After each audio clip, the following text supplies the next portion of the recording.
Hi everyone, I'm Kent Louie, science teacher and talking head.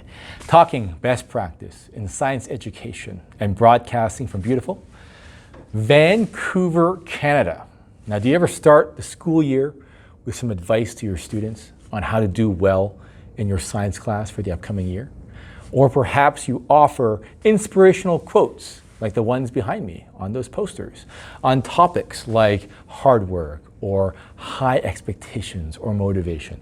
Now, I've done both, but this year I'm planning on starting with something that I think is even more relatable to my students. Specifically, genuine student advice written by students. Now, I'll show you what I mean in a second, but before I continue, handouts for this episode are available at realsciencechallenge.com/EP64, and please subscribe to our YouTube channel. Now, before the end of the last school year, I asked the students in my Physics 12 class this question. Knowing what you know now about physics, if you can go back in time, what advice would you tell yourself about high school physics? Now, I was just curious what they would say after 2 years of taking physics. I thought that some students would say, don't take physics ever, or something like that. And I wasn't planning on doing anything with the responses, but then I read some of them. And some of my students' responses were very insightful. And I thought, these responses would be helpful to other physics students, specifically my Physics 11 students.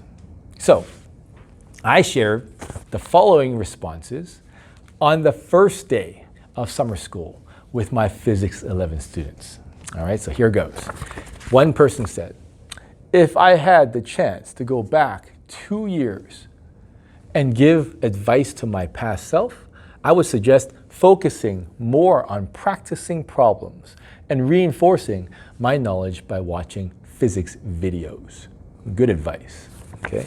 This person said, I would tell myself to try and understand the concepts behind the calculations and know why we use certain formulas and shortcuts, because for the longest time, I was only remembering the formulas and not truly understanding the content. Sure, I can do the calculations and get the correct numbers, but when the questions became super wordy and had exceptions and such, I wouldn't know what formula to use because there wasn't a set formula I had to use. Now, there are more, that I have printed out, and even more that I collected, and I think it's all great advice. And more importantly, it's genuine. It's coming straight from the students who've experienced the same course before. Now, I'm going to try this again with students in September when the new school year starts here in Vancouver, or BC.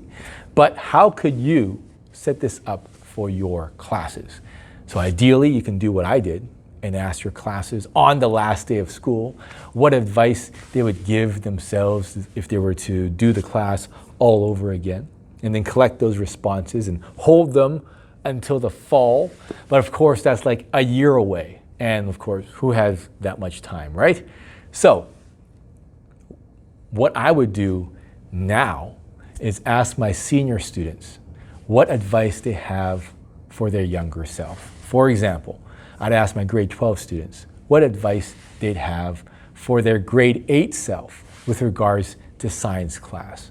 Then I'd collect those responses, sift through them, and present the most helpful ones or more helpful ones to my students in grade 8 or grade 9. That's it for this episode. Please smash the like or subscribe button below or leave me a comment. And handouts, once again, are available at realsciencechallenge.com/EP64. Thanks for watching. And let's talk science education again soon.